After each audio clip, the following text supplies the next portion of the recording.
A partir de agora, você ouve o podcast semanal Cooperadores da Verdade, com Rodrigo e Maria Carolina Raimann. Apologética católica pela hermenêutica da continuidade.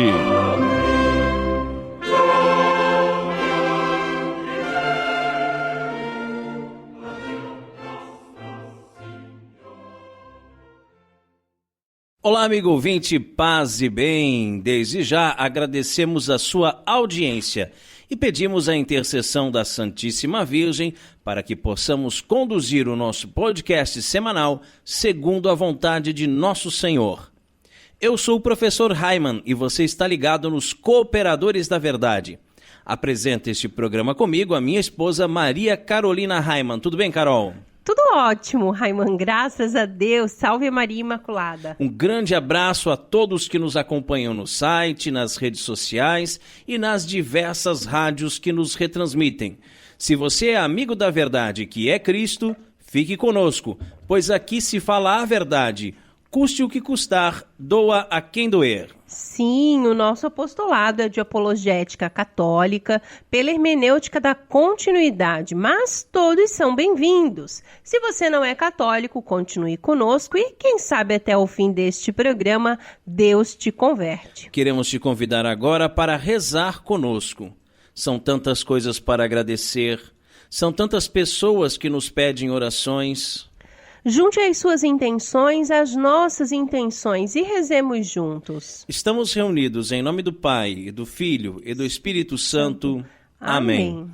Pater noster qui es in celis sanctificetur nomen tuum, adveniat regnum tuum, fiat voluntas tua sicut in cielo et in terra. Panem nostrum quotidianum da nobis hodie, et dimitis nobis debita nostra, sicut et nos dimittimus debitoribus nostris, et ne nos inducas in tentationem, sed libera nos a malo. Amém. Ave Maria, gratia plena, Dominus tecum, benedicta tui mulieribus, et benedictus fructus ventris tui, Iesus. Sancta Maria, Mater Dei, ora pro nobis peccatoribus, nunc et in hora mortis nostri. Amém. Gloria Patri et Filio et Spiritui Sancto, sicut erat in principio et nunc et semper et in saecula saeculorum. Amém.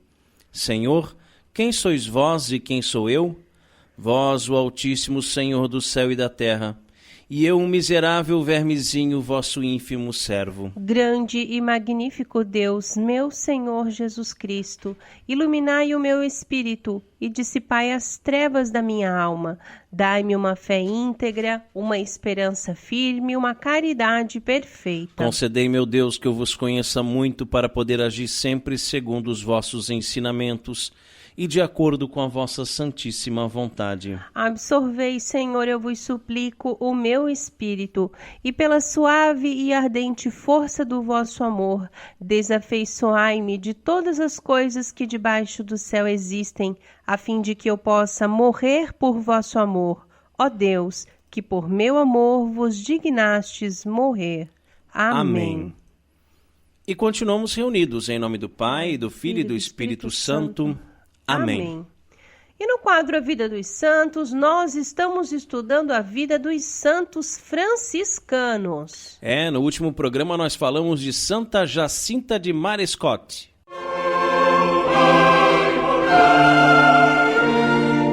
A Vida dos Santos.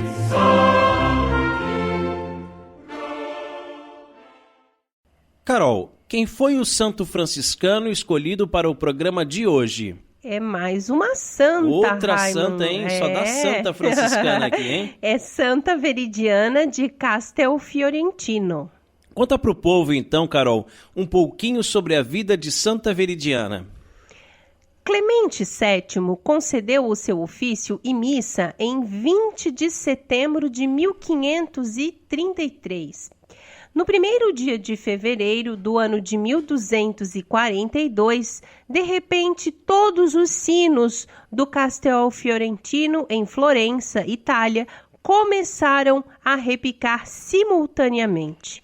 Quando os moradores constataram que os sinos tocavam sozinhos, sem que ninguém os manuseassem, tudo ficou claro, porque eles anunciavam a morte de Veridiana.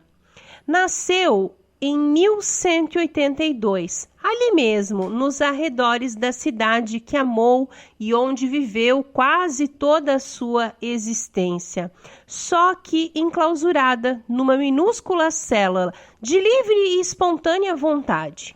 Pertencente a uma família nobre e rica, os Atavanti, Veridiana levou uma vida santa que ficou conhecida muito além das fronteiras de sua terra e que lhe valeu, inclusive, a visita em pessoa de seu contemporâneo Francisco de Assis, que a abençoou e admitiu na Ordem Terceira em 1221. A fortuna da família, embora em certa decadência, Veridiana sempre utilizou em favor dos pobres. Um dos prodígios atribuídos a ela mostra bem o tamanho da sua caridade. Consta que, certa vez, um dos seus tios, muito rico, deixou a seus cuidados grande parte de seus bens, que eram as colheitas de suas terras. A cidade atravessava uma época terrível de carestia e fome. Seu tio nem pensou em auxiliar os necessitados. Era um mercador e, como tal, aproveitando-se da miséria reinante. Durante algum tempo, procurou vender grande parte desses víveres, o que conseguiu por um preço elevado, obtendo um grande lucro. Mas, ao levar o comprador para retirar o material vendido, levou um susto. As suas despensas estavam completamente vazias. Veridiana tinha distribuído tudo aos pobres. O tio comerciante ficou furioso, pediu um prazo de 24 horas ao comprador e ordenou que Veridiana solucionasse o problema, já que fora a causadora dele. No dia seguinte, na hora marcada, as despensas estavam novamente cheias e o negócio pôde se concretizar. Veridiana, após uma peregrinação ao túmulo de Tiago, em Compostela, Espanha, diga-se um centro, de peregrinação tão requisitado quanto Roma, o é pelos túmulos de São Pedro e São Paulo. Ao retornar, se decidiu pela vida religiosa e reclusa. Para que não se afastasse da cidade, seus amigos e parentes construíram então uma pequena e desconfortável cela próximo ao oratório de Santo Antônio, onde ela viveu 34 anos de penitência e solidão. A cela possuía uma única e mínima janela, por onde ela assistia à missa e recebia suas raras visitas e refeições, também minúsculas, suficientes para apenas para que ela não morresse de fome. O culto de Santa Veridiana foi aprovado pelo Papa Clemente VII no ano de 1533. Ela também se tornou protetora do presídio feminino de Florença e sua devoção ainda é muito popular na região da Toscana, Itália. Sabe o que eu achei interessante, Carol? É o fato de que Santa Veridiana, ela não entrou para uma ordem, para um mosteiro, ela resolveu viver a sua vida secular, tanto é que Francisco a inscreveu na Ordem Terceira, que aliás é a ordem da qual nós fazemos parte, e ela viveu assim a sua vida íntima com Deus, numa pequena cela, quer dizer, ela não foi para um convento, ela não galgou cargos dentro de um mosteiro, não tinha sonho de ser abadesa e etc, etc, nada disso. Simplesmente ela viveu numa minúscula cela, É verdade. Com o suficiente para não morrer de fome. De uma janelinha ela assistia a Santa Missa, recebia o corpo do Senhor, ali fazia as suas orações, as suas penitências, e se tornou santa, Imagina 34 anos assim, Raimon? Trancado numa cela, É verdade. Santa Veridiana de Castelfiorentino, rogai por nós. Quer conhecer melhor este apostolado? Acesse nosso site, cooperadoresdaverdade.com. Lá você encontra todos os podcasts desde a primeira temporada para ouvir gratuitamente. Além disso, tem vários textos de espiritualidade católica à sua inteira disposição. E também diversas novenas para você ouvir e rezar junto conosco. Lá no nosso site cooperadoresdaverdade.com você também encontra os links para as nossas redes sociais. Twitter, Instagram, SoundCloud, Facebook, YouTube e Spotify. O site é atualizado toda semana, gente. Então corre lá, acessa o nosso site, assina o nosso feed para receber atualizações. Aproveita e curta a nossa página lá no Facebook. Se inscreva em nosso canal do YouTube, nos siga no Instagram e no Twitter. E o mais importante de tudo, não deixe de rezar por nós. Feller Contabilidade, do nosso amigo Diácono Vital. A Feller Contabilidade fica na Rua Aldílio Garcia, número 479. Nesta você pode confiar. Atendimento de segunda a sexta-feira, das 8 ao meio-dia e das 13h30 às 17h30. Telefone 3346-2333. fellercontabilidade@matrix.com.br, em frente à Secretaria da Paróquia São Cristóvão de Itajaí, Santa Catarina. Feller Contabilidade, a sua empresa nas mãos certas.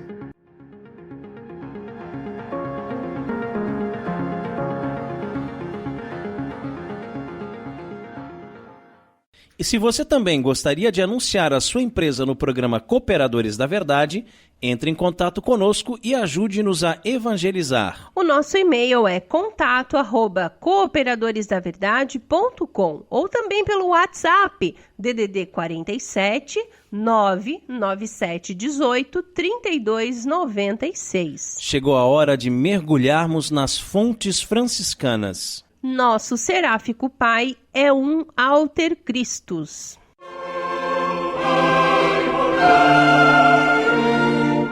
Fontes franciscanas.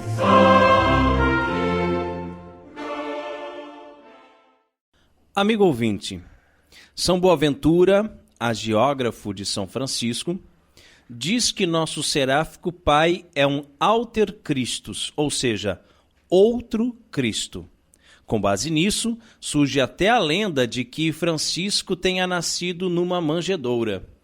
E por isso, várias pinturas retratam o nascimento de São Francisco ao lado do boi e do burro. E também, ao estudarmos a vida de São Francisco de Assis, percebemos vários fatos que se assemelham muito à vida de nosso Senhor Jesus Cristo, ficando até, de certa forma, difícil distinguir o que é de fato histórico e o que é lenda. É verdade, Raiman. Mas nessa reflexão de hoje, nós queremos ressaltar a fé das pessoas. Jesus, nos evangelhos, não poucas vezes, diz às pessoas que o foram procurar, em busca de um milagre, a tua fé te salvou. O que nos leva a concluir que Deus, que sonda os corações, faz maravilhas na humildade das pessoas que demonstram a sua fé, usando dos mais diversos recursos possíveis e imagináveis. Partindo da máxima que até do mal Deus tira um bem, Deus usa, às vezes, até de nossas fraquezas e dos nossos pecados, para dali extrair um bem maior.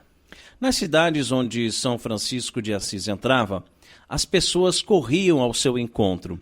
Tocava-se o sino da igreja, o aclamavam com palmas, o saudavam com ramos, queriam vê-lo, tocá-lo, ouvi-lo falar de Deus.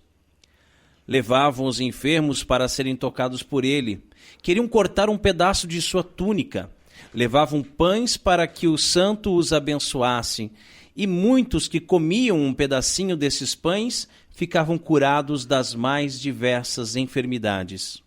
Tomás de Celano nos conta que uma mulher que estava para dar à luz, mas sofrendo um perigo de morte, só conseguiu se salvar e salvar ao seu filho quando colocaram sobre ela as rédeas de um cavalo que tinha sido montado por nosso seráfico Pai. O simples fato de São Francisco de Assis ter tocado as rédeas do cavalo tornaram aquele objeto um sacramental, capaz de assegurar um bom parto àquela mulher. Tamanha a fé do povo no pobrezinho de Assis. E o que dizer quanto ao homem que tinha um símbolo de São Francisco e o mergulhava na água, dando de beber a pessoas enfermas, e com essa água, assim, restituindo-lhes a saúde, não é mesmo? Às vezes as pessoas se referem à Idade Média como um tempo de trevas. Mas vamos refletir aqui sobre a fé das pessoas naquela época. Será que a nossa falta de fé nos dias de hoje, nosso relativismo, nosso consumismo, o hedonismo e a exclusão de Deus da vida das pessoas não está fazendo com que hoje vivamos verdadeiramente um tempo de trevas? É verdade. Já se passaram mais de 800 anos desde que Deus nos deu São Francisco de Assis, um outro Cristo, para restaurar a sua igreja que estava em ruínas. Será que não é hora de surgir um outro São Francisco para despertar a fé nas pessoas novamente? Reflitamos e peçamos de Deus a sua misericórdia, para que quando Ele retornar, nos encontre firmes e vigilantes. Que assim seja. Amém. Livraria Católica Auxílio dos Cristãos. Artigos religiosos. A Livraria Auxílio dos Cristãos fica na Praça Governador Irineu Bornhausen, centro de Itajaí, no estacionamento da Igreja Matriz do Santíssimo Sacramento. Calendários, bíblias, livros, artigos litúrgicos, camisetas, cartões, presépios, crucifixos, imagens sacras, CDs, DVDs e muito mais. Telefone 3349-0692. 3349-0692. Livraria Auxílio dos Cristãos. 21 anos de tradição. Você gostaria de ajudar esse apostolado a crescer e levar a palavra de Deus a mais famílias como a sua? Faça sua doação de qualquer valor, por depósito ou transferência bancária. Você pode também contribuir com a nossa vaquinha ou se tornar um sócio do Clube do Ouvinte dos Cooperadores da Verdade, através do site apoia.se. Todas essas informações você encontra em nosso site, cooperadoresdaverdade.com. Não fique de fora dessa, seja um sócio evangelizador e ajude-nos com qualquer valor, por mais insignificante que possa parecer. E no quadro mais treteiro do nosso programa, hoje vamos falar sobre as dezenas de perguntas que recebemos de nossos ouvintes.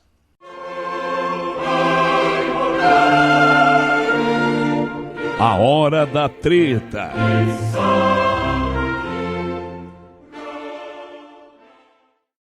Está no ar mais uma edição de Pergunte e Tretaremos. Parafraseando o conhecidíssimo Pergunte e Responderemos de Dom Estevão Bittencourt, os Cooperadores da Verdade lançaram o Pergunte e Tretaremos, onde sem nenhuma periodicidade iremos, assim, de vez em quando, tentar responder as dezenas de perguntas que nos chegam.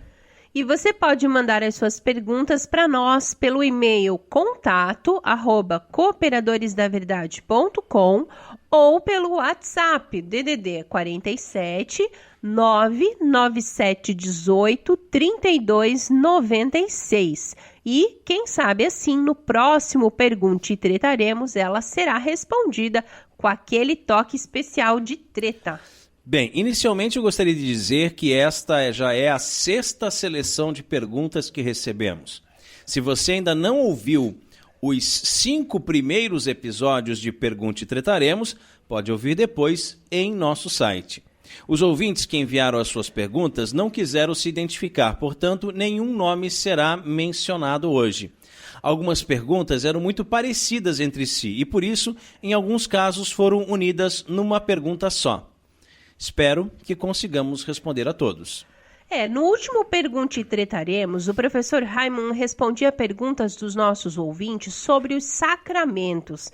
Mas aí, devido ao nosso tempo, né, que é limitado, acumularam-se muitas outras perguntas que você vai tentar responder agora, né, professor? Sim, certamente. Os sacramentos são sinais eficazes da graça, instituídos por Cristo e confiados à Igreja, por meio dos quais nos é dispensada a vida divina. Os sacramentos da nova lei foram instituídos por Cristo e são 7. O batismo, a confirmação, a Eucaristia, a penitência, a unção dos enfermos, a ordem e o matrimônio. Os 7 sacramentos atingem todas as etapas e todos os momentos importantes da vida cristã.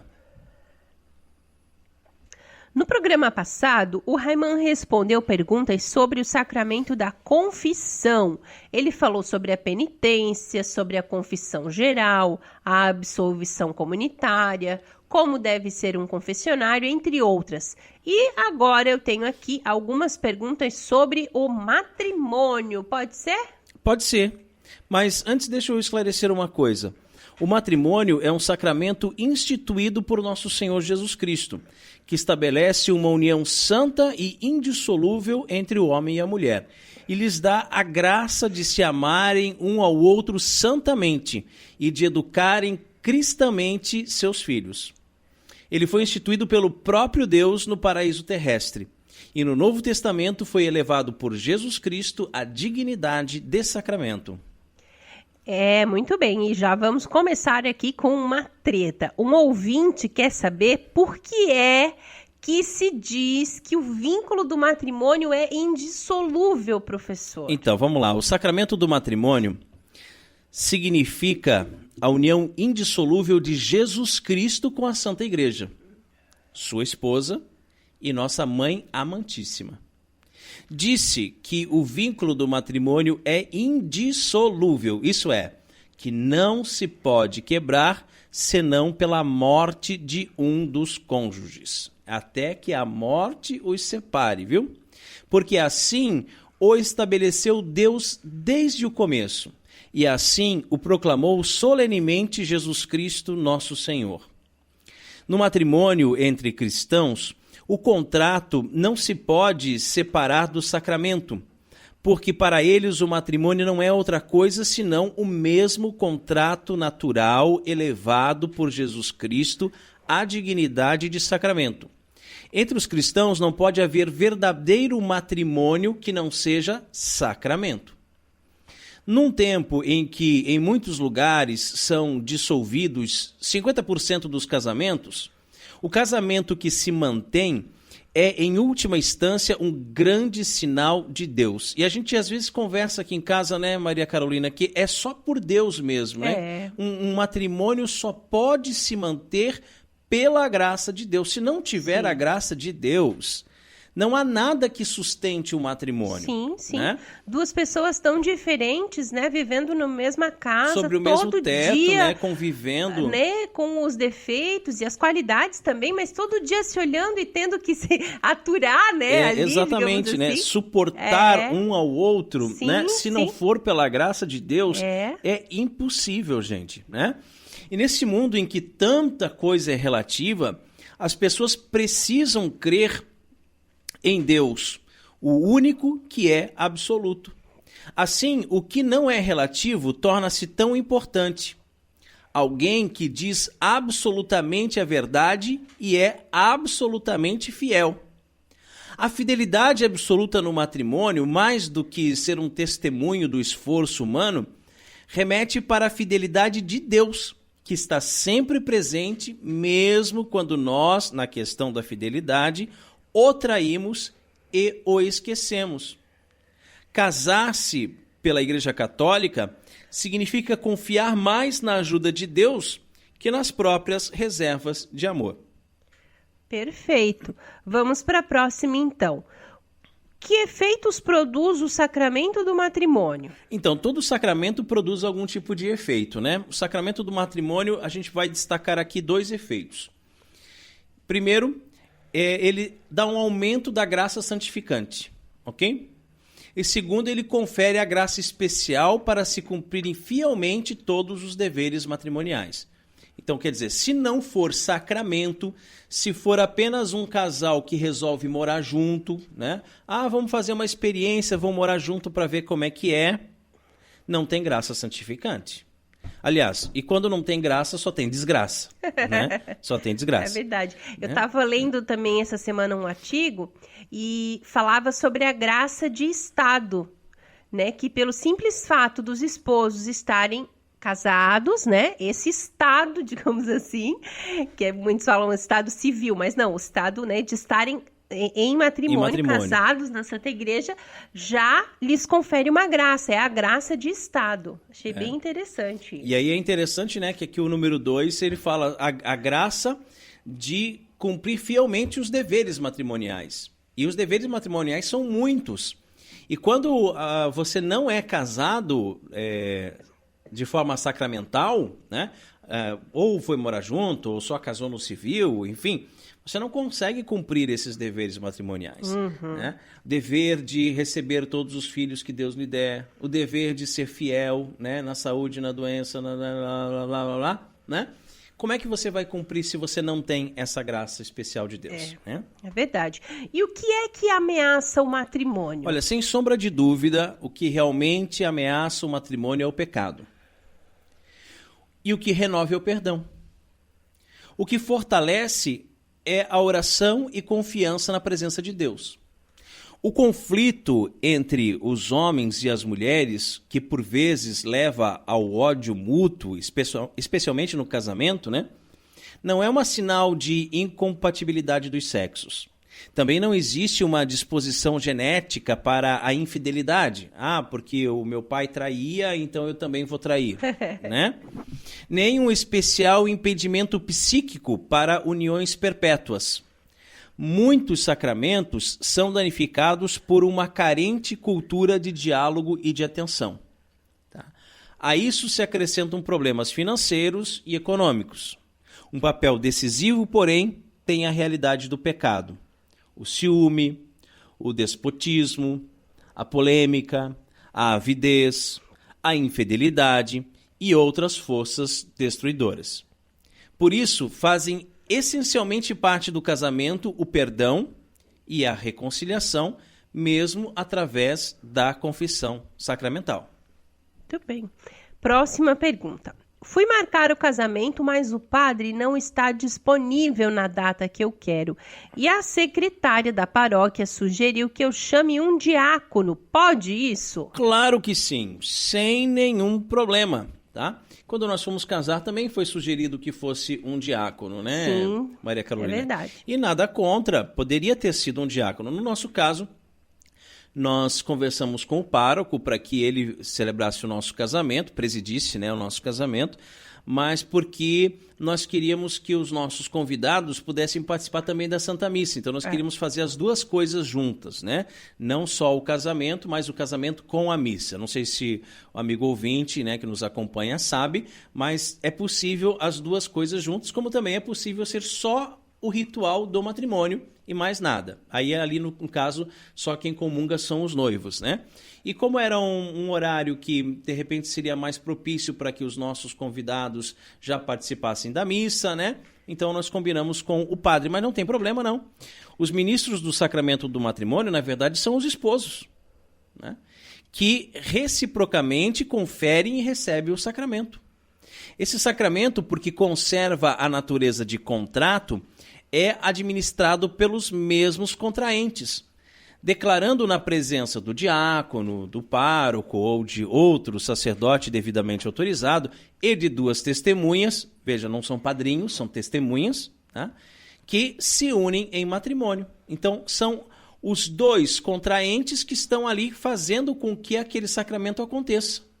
A bênção que o pároco ou o diácono dá aos esposos não é necessária para constituir o sacramento, mas é dada para sancionar em nome da Igreja a sua união e para atrair sempre mais sobre eles as bênçãos de Deus. E que intenção deve ter quem contrai o matrimônio? Bom, são algumas, né? Deve ter a intenção de fazer a vontade de Deus, que o chama a tal estado, né? Então vamos pensar em primeiro lugar que o matrimônio é uma vocação. Nem todas as pessoas são vocacionadas para o matrimônio, né? Então, fazer a vontade de Deus que chama você para esse estado de matrimônio. Procurar nele, no matrimônio, a salvação da própria alma. Tá? Eu vou casar com ela porque ela vai me fazer muito feliz. Isso é tudo bobagem, né? Isso é tudo bobagem.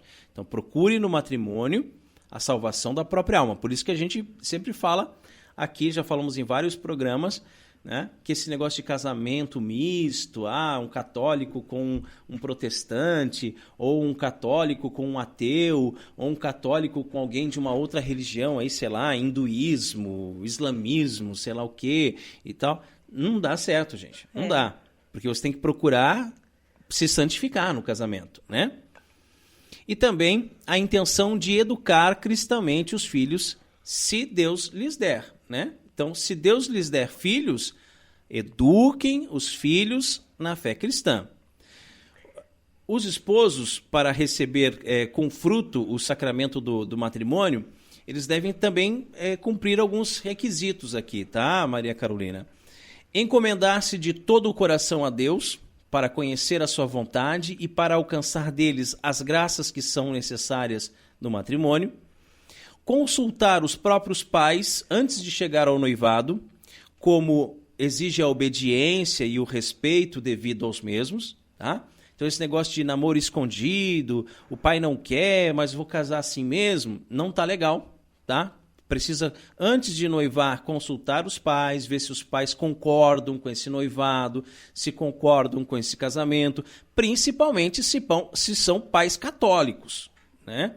De repente você tem pais aí que não são nada com nada, né? E aí vão dizer, não, minha filha não casa com esse porque esse é pobre. Bom, aí não tem nada a ver, né?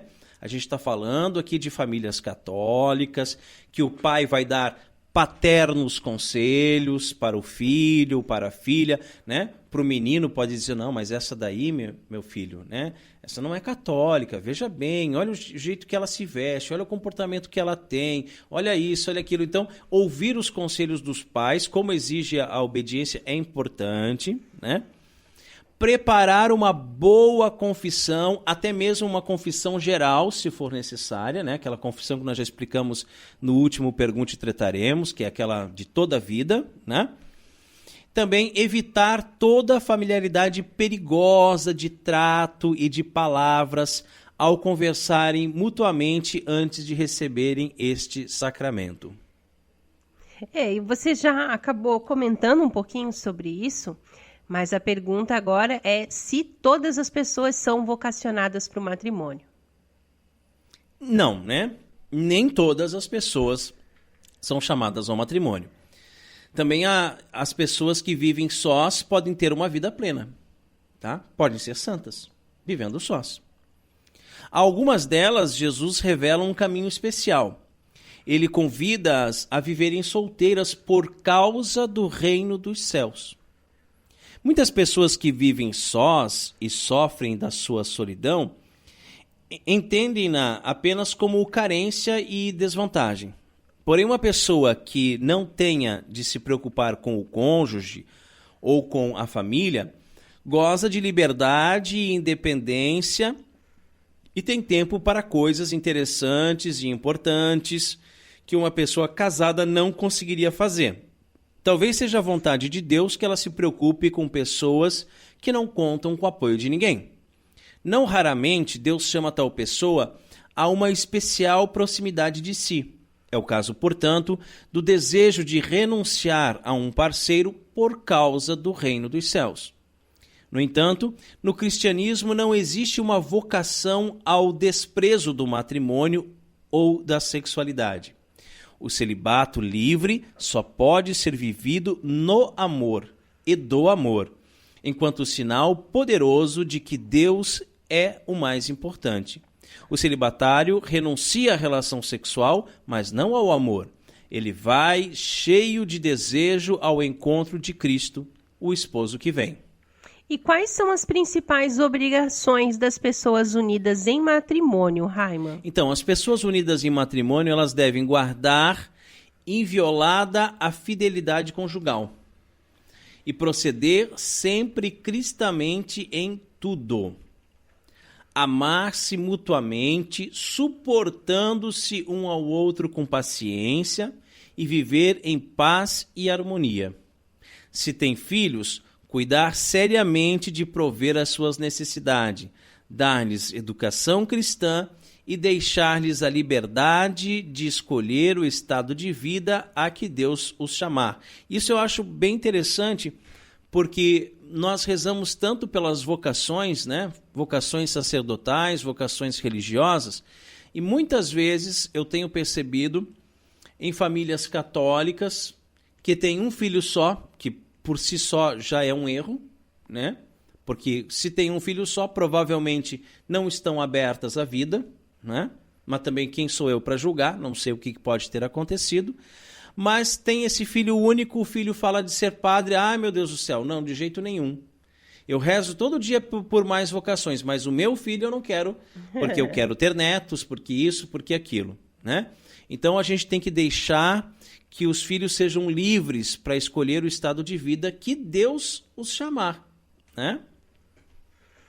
E o que é necessário para contrair validamente o matrimônio cristão? Bem, é necessário estar livre de qualquer impedimento matrimonial e de dar o livre consentimento ao contrato do matrimônio na presença do próprio pároco ou de um sacerdote devidamente autorizado, nós já falamos aqui que também pode ser um diácono, né? E de 2 testemunhas.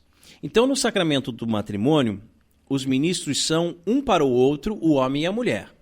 O sacerdote ou o diácono invoca a bênção de Deus para o casal, sendo de resto apenas uma testemunha de que o matrimônio foi celebrado nas condições corretas e que as promessas foram prestadas completas e publicamente.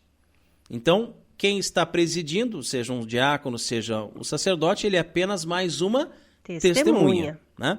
O matrimônio só acontece se houver um consenso matrimonial, isso é, quando o homem e a mulher desejam o matrimônio livremente e sem medo ou obrigação, e quando não estão impedidos do matrimônio por outras uniões naturais ou eclesiais.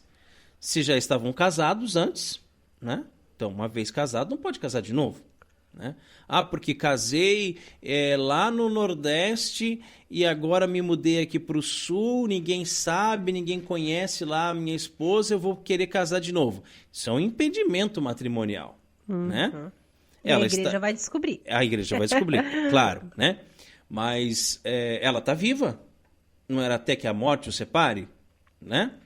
Então não tem. Ah, mas e se for um caso de matrimônio declarado nulo? Aí já é outra história, né? Daí já não tem o impedimento. Mas se já estavam casados, ou então se eram celibatários, né? Digamos que a pessoa, ela tem um compromisso já fez um voto de celibato em uma ordem religiosa. Então isso se torna um impedimento para o matrimônio. Primeiro ela vai ter que se entender lá com seus superiores, né, para desfazer esse voto, enfim, né? Então não pode ter nenhum tipo de impedimento matrimonial, tá? A exigência da unidade e indissolubilidade visa a rejeição da poligamia, na qual o cristianismo vê um atentado básico ao amor e aos direitos humanos. Então é tão comum hoje em dia, né? O tal do poliamor, né? A gente vê tanto as notícias sobre isso, né, Maria Carolina? De pessoas que vivem, homens que vivem com 2, 3 mulheres, mulheres que vivem com 2 homens e não sei o quê. E eles querem tentar convencer a gente de que isso é uma coisa normal. Sim. Né? De que dá certo, né? De que funciona. Que dá certo, de que funciona, de que é normal. E daqui a pouco vão querer convencer a gente também de que a pedofilia é normal, né? E de que a zoofilia é normal. Ah, eu me casei com o meu cachorro, né? Ah, eu me casei com uma garotinha de 3 anos, né? Eles querem convencer a gente de que essas coisas funcionam, de que essas coisas são normais. Mas o cristianismo, ele rejeita completamente a poligamia. tá? Implica também a rejeição daquilo a que se pode chamar de poligamia sucessiva, uma consequência de relações amorosas sem um compromisso suficientemente grande para ser revivido. As exigências de uma fidelidade matrimonial contêm a disposição para uma ligação de uma vida inteira, que exclui relacionamentos amorosos paralelos, tá? Então, mesmo que você case na igreja, né, contraiu ali o sacramento do matrimônio, e você, de repente, vai arrumar uma amante, e a sua esposa concorda que você arrume uma amante, né? Não pode. Mesmo que a sua esposa concorde que você tenha uma amante, tá? Não pode ter relacionamentos paralelos, né? Então, realmente é uma coisa que é uma unidade, homem e mulher, um homem e uma mulher, né? E aqui a gente também já pode entrar na questão do tal do casamento homossexual. Não existe casamento porque não é um casal. Um casal é formado de um homem e uma mulher. Seria um pareamento, né? Porque daí é um par, né? Quando é dois iguais, né? Dois homens ou duas mulheres formam pares e não casais, né? Seria um pareamento, e a igreja não faz pareamentos, tá? Não existe o sacramento do pareamento, tá? Não existe esse negócio, tá? Então tem que ser um homem e uma mulher, ok? Tá, também tem a exigência da disponibilidade para a fecundidade, o que significa que um casal cristão, no âmbito das suas possibilidades, está aberto aos filhos que Deus lhe quiser conceder. Então, gente, nada de anticoncepcionais, nada de camisinha, de DIU, de pílula do dia seguinte, etc, etc, etc. Tá? Essas pílulas são completamente abortivas, nós já falamos sobre isso em outros programas, e você tem que estar aberto aos filhos que Deus lhe quiser conceder. Veja, talvez Deus não queira lhe conceder filhos. Então você também deve se conformar à vontade de Deus. Não adianta você ficar revoltado, chorar, se lamentar, brigar com Deus e dizer por que o Senhor não me dá um filho. Deus é que sabe, né? Se Ele quiser te dar filhos, você tem que estar aberto para receber todos esses filhos.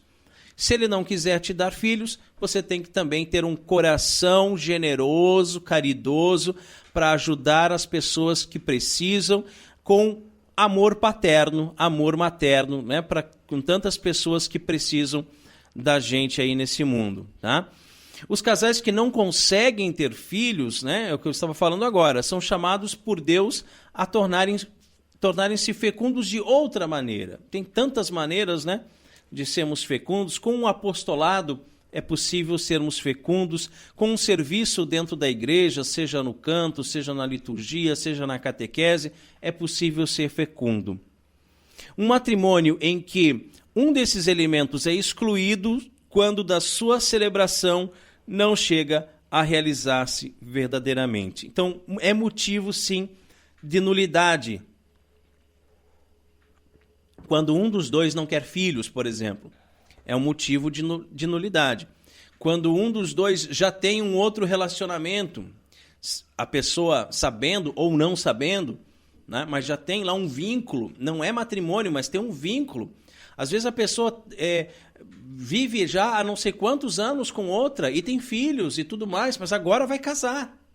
E agora eu vou casar na igreja, mas aquela lá tem aquele vínculo, entendeu?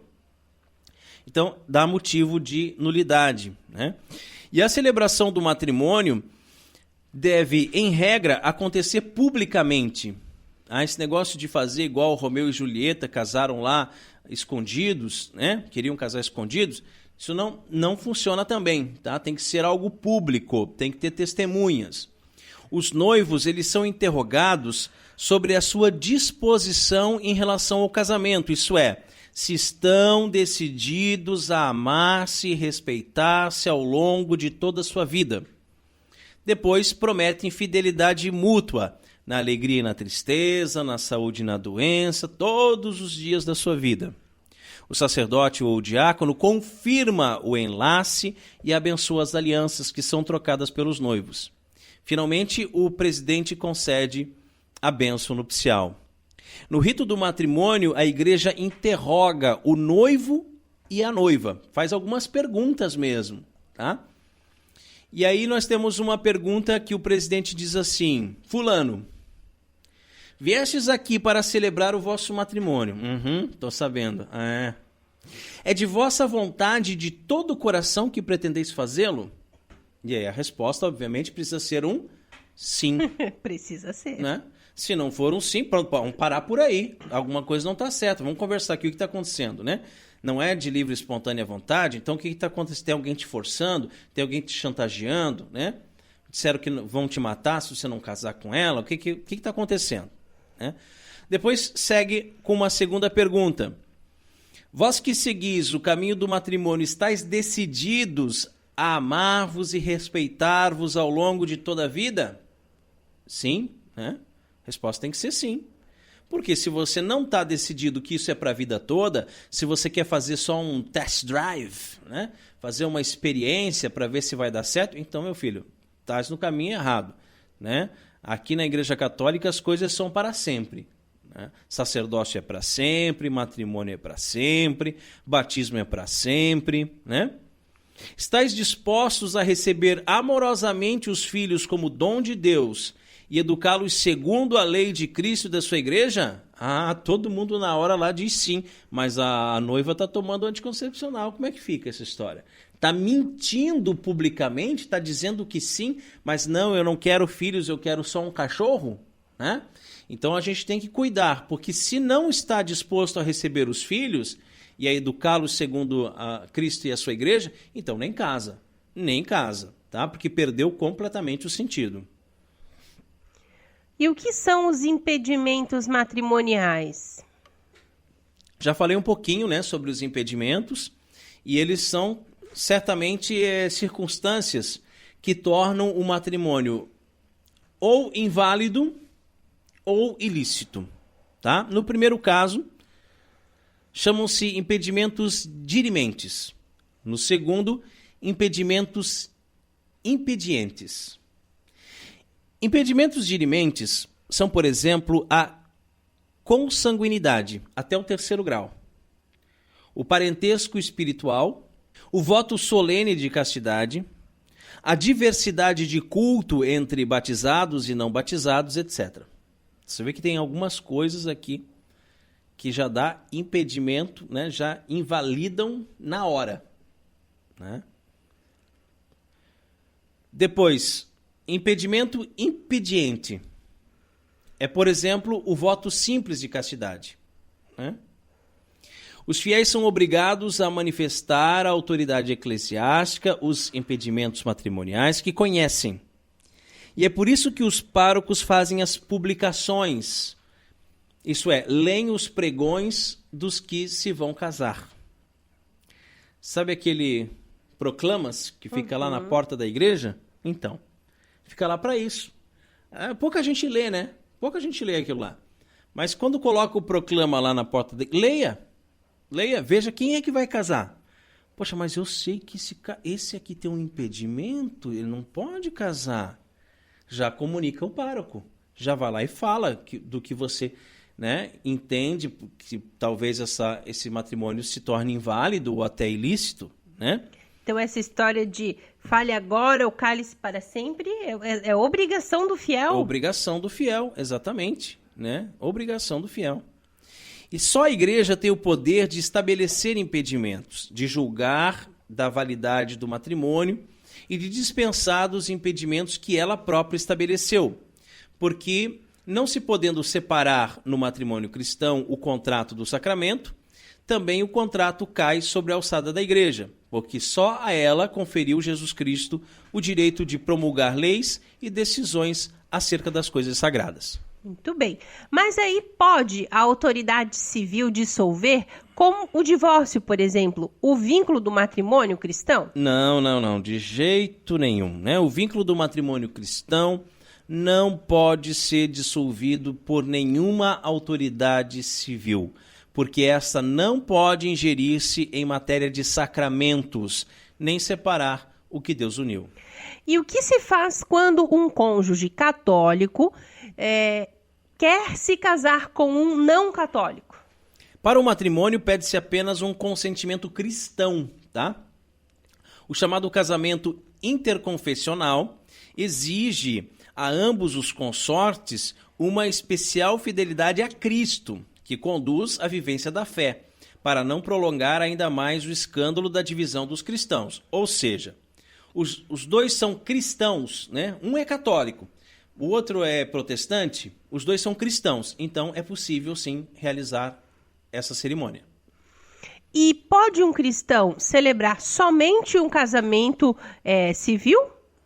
Então, o casamento civil não é mais que uma formalidade prescrita pela lei para os cidadãos, a fim de dar e de assegurar os efeitos civis aos casados e aos seus filhos. Então, um cristão não pode celebrar somente o contrato civil, porque esse não é sacramento e, portanto, não é um verdadeiro matrimônio. E pode um cristão católico casar com uma pessoa de outra religião, uma pessoa que não seja cristã? Aí é mais complicado, né? Para a fé dos crentes católicos e a dos seus futuros filhos, pode ser difícil celebrar e viver o casamento com uma pessoa de outra religião. Como responsável pelos crentes, a Igreja Católica estabeleceu o impedimento do casamento entre pessoas de religiões diferentes. Por isso, um tal casamento só pode ser validamente celebrado quando se liberta, ou seja, dispensa de tal impedimento. Ela não é, todavia, sacramental. Em que condições se encontrariam os esposos que convivessem juntos, unidos somente pelo casamento civil? Então, os esposos que convivem juntos, unidos somente pelo casamento civil, estariam em estado habitual de pecado mortal. E a sua união seria sempre ilegítima diante de Deus e da Igreja, correndo o risco de irem direto para o inferno se morrerem, né, nesse estado. Não podendo comungar, né? Exato, não pode comungar. E como se comporta a Igreja diante dos divorciados recasados? Bom, a Igreja acolhe-os segundo o exemplo de Jesus. Quem após um casamento católico se divorcia e ainda durante a vida do seu consorte estabelece uma nova ligação, encontra-se sem dúvida em contradição com a clara exigência de Jesus sobre a indissolubilidade matrimonial. A Igreja não pode abolir essa exigência. A revogação da fidelidade é oposta à Eucaristia, na qual a Igreja celebra precisamente a irrevogabilidade do amor de Deus. Por isso, quem vive em tal situação contraditória não pode aceder à Sagrada Comunhão. Não pode comungar, gente, tá? É católico, se separou, está vivendo com outra pessoa, não pode comungar. Muito menos ser ministro extraordinário. Exatamente, né? Longe de estar por igual de todos os casos concretos, o Papa Bento XVI fala de uma situação dolorosa e exorta os pastores a discernirem bem as diferentes situações para ajudarem espiritualmente e de modo adequado os fiéis implicados. A gente vê hoje até a pastoral, né? Já viu? A pastoral dos divorciados, recasados? Existe hoje em dia, mas nada mudou. Nada mudou. Nada mudou. A pastoral serve para orientar que não pode comungar. Para acolher, né? Deve fazer uma comunhão espiritual, etc, etc. Sim, exatamente. Muito bem. Bom, na verdade ainda temos várias outras perguntas, Raiman, sobre os sacramentos. Mas o tempo está bem estourado, hein? Está bem estourado. Bem estourado, gente. Infelizmente é assim, né? Mas continue acompanhando os Cooperadores da Verdade, que em breve voltaremos aqui com mais um Pergunte e Tretaremos, né? Isso, e continue enviando as suas perguntas para o nosso e-mail, contato@cooperadoresdaverdade.com ou pelo WhatsApp, DDD 47 997 18 3296. A sua pergunta pode dar treta. E chegamos à hora mais refrescante aqui do programa Cooperadores da Verdade. Sim, porque beber não é pecado, gente.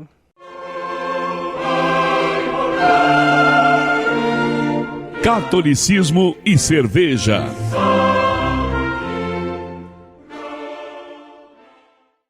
E a cerveja de hoje é uma Layback Pilsen. corpo médio, espuma cremosa, amargor e sabores herbais. Uma cerveja de baixa fermentação e médio teor alcoólico, inspirada nas cervejas tchecas, elaborada com lúpulos americanos e um toque de maltes especiais que conferem características fortes e marcantes. A cervejaria é a Layback de Florianópolis, Santa Catarina. Ela é produzida e engarrafada pela cervejaria Santa Catarina de Forquilinha.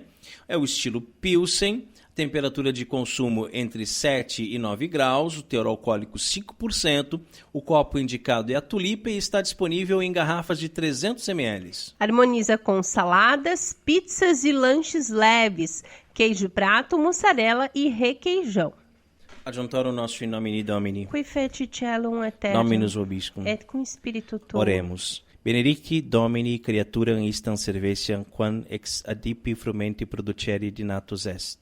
Usiti remedium salutarium manu generi, et presta per invocatione nominis tui sancti, ut quinquequi et beberitin sanitatem corpus et anima tutelam percipiantim. Per Christum Dominum nostrum.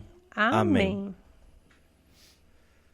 Bem diferente o rótulo dela também, né? Bem bonito, bonita. gostei. Agora, para uma Pilsen, ela tá com um cheiro assim até de IPA, né? É. Bem lupulada. Pode. Olha, muito diferente. Uhum. Muito diferente, né? Você tem certeza que é Pilsen essa cerveja? Olha, ela é bem amarga, gente. Bem amarga. E é interessante porque ela tem um amargor bem característico, mas no retrogosto ela deixa um dulçor. É, fica doce, é verdade. Fica doce. Aprovadíssima, gostei. Então, um brinde. Ein Prosit, der Gemütlichkeit. Catolicismo e Cerveja conta com o apoio da Beer House Cervejas Especiais. Empório especializado em cervejas nacionais e importadas, com agradável espaço para degustação e inúmeras opções para presentes. Produtos para harmonização, copos, taças, kits e cestas e, é claro, muita cerveja. Aberto ao público de segunda a sexta, das 15 às 23 horas e aos sábados, das 10 às 22 horas. A nossa missão é trazer o universo cervejeiro cada vez mais próximo dos apreciadores dessa bebida inigualável. A Beer House está situada à Avenida Coronel Marcos Conder, número 950, Sala Térrea, Centro, Itajaí, Santa Catarina. beerhousemkt@gmail.com. Fone 3045-5821. Beer House, a primeira casa cervejeira de Itajaí.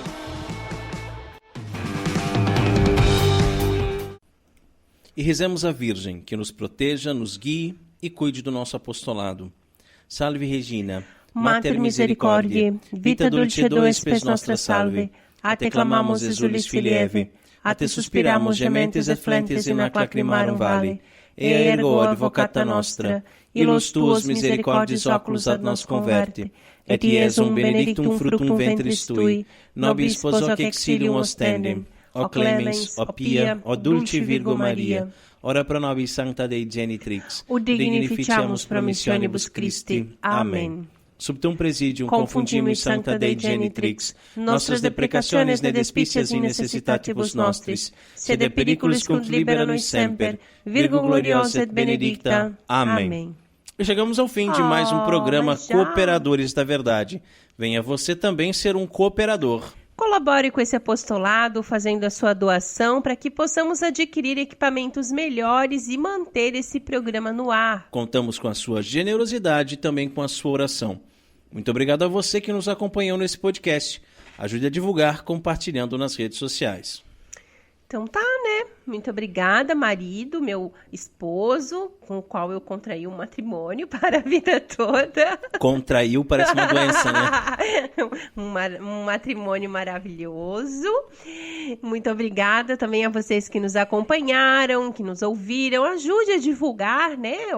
Compartilhem esse podcast. Grande abraço a todos. Salve Maria Imaculada. Obrigado, Carol, meu benzinho. Obrigado, queridos ouvintes. E olha só, matrimônio não é brincadeira, hein, gente? Coisa séria, vocação. Então, rezem bastante antes de escolherem aí os seus cônjuges. E rezem também por nós. Deus abençoe a todos. Paz e bem.